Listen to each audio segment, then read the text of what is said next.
Doctor साहब अगर बात करें कि खून का गाढ़ापन जो एक आम समस्या नहीं है, तो दिल की बीमारियों पर इस पर क्या असर डाल सकता है? देखिए, खून का गाढ़ा होना और पतला होना ये दो समस्या है। इसमें हम बात करें तो बहुत कॉमन नहीं है, लेकिन कुछ जेनेटिक कंडीशंस हैं जिसमें कि खून स्वभावतः गाढ़ा हो जाता है, और गाढ़ा होने से परेशानी क्या होती है ये जानना ज़रूरी है। जैसे कि कुछ कंडीशन है, फैक्टर 5 लेडेन म्यूटेशंस हो जाता है, जिसमें कि प्रोकोगुलेंट स्टेट बढ़ जाती है और खून का थक्का बनने लगता है। तो जब कभी भी थक्का बनेगा तो वो तो नुकसान करेगा ना, क्योंकि हमारा ब्लड है उसको कांस्टेंट फ्लो होना चाहिए, तभी वो न्यूट्रिशन का सप्लाई कर पाएगा पूरे बॉडी में। अब गाढ़ा हो गया तो उसका फ्लो स्लगिश हो जाएगा, फ्लो रुक जाएगा, तो कई तरह की समस्या लेके आएगा।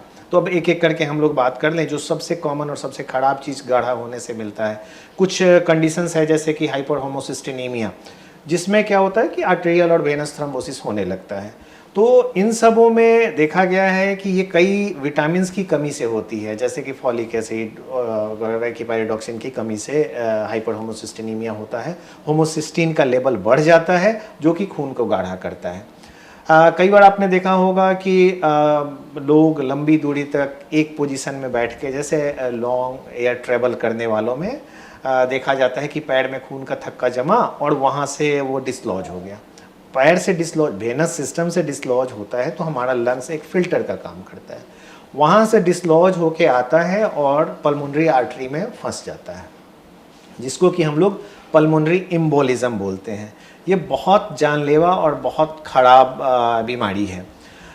लकी हैं हम लोग इस मामले में कि ये बीमारी आज के डेट में भी वेस्टर्न वर्ल्ड में ज़्यादा होता है, अपने पार्ट में कम होता है, लेकिन ये बड़ा कॉमन है। और इसमें जब पल्मोनरी एम्बोलिज्म होता है, ये 3 कैटेगरी का होता है, मैसिव, सबमैसिव और माइल्ड।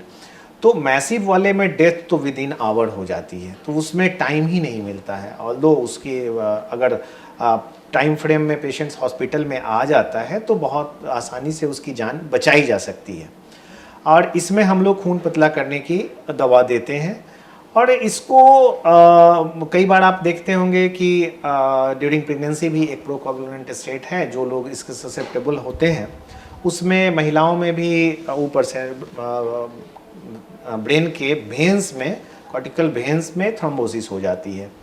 तो ये सब चीज़ें हैं जिससे कि कहीं भी थ्रोम्बस बन सकता है, खून को थक्का बनाया जा सकता है और उससे उस ऑर्गन काम करना बंद कर देता है। कई बार जैसा कि पहले मैंने भी बताया है कि आर्ट्रियल फिब्रिलेशन के साथ भी सेम सिचुएशन होता है। जो पेशेंट आर्ट्रियल फिब्रिलेशन के हैं उनमें हार्ट में ही खून का थक्का जमा हो जाता है, वहाँ से डिसलॉज होके वो निकलता है, ब्रेन में चला जाता है और हाथ पैर काम करना बंद कर देता है, एक पैरालिसिस उसे हो जाती है। तो इस तरह से ये बहुत ही खराब बीमारी है। डॉक्टर साहब, जैसे कि आपने बताया कि खून पतला करने की दवाई भी दी जाती है, तो अगर किसी दिल के मरीज़ को ये समस्या है तो उसको कंटिन्यू चलाने की ज़रूरत है? बिल्कुल, इसमें 2-3 चीज़ें होती है कि खून पतला करने की दवा हम लोग, कुछ ऐसे कंडीशंस हैं जिनको पल्मोनरी एम्बोलिज्म या डीप वेन थ्रोम्बोसिस हुआ है, वैसे पेशेंट्स को हम लोग एडवाइस करते हैं। अब उसमें देखते हैं कि क्यों हुआ है। जैसे कुछ लोगों को आनुवांशिक कारण के चलते हुआ है, उनको तो लाइफ लॉन्ग देना पड़ेगा। कुछ लोगों को, जैसे आज ही मैंने एक पेशेंट देखा, वो फीमेल्स थी, हाथ में कुछ इन्फेक्शन हुआ और इस हाथ में थ्रोम्बस बन गया और इसके चलते यहाँ से डिसलॉज होके उनके पल्मोनरी आर्टरी में चला गया। लकीली वो थोड़ी सी सब मैसिव वेरिएंट्स थी, तो हम लोगों ने हेपेरिन वगैरह एंटीकोगुलेंट्स दिया, बहुत जल्दी रिकवर कर गई। तो ये चीज़ें हैं।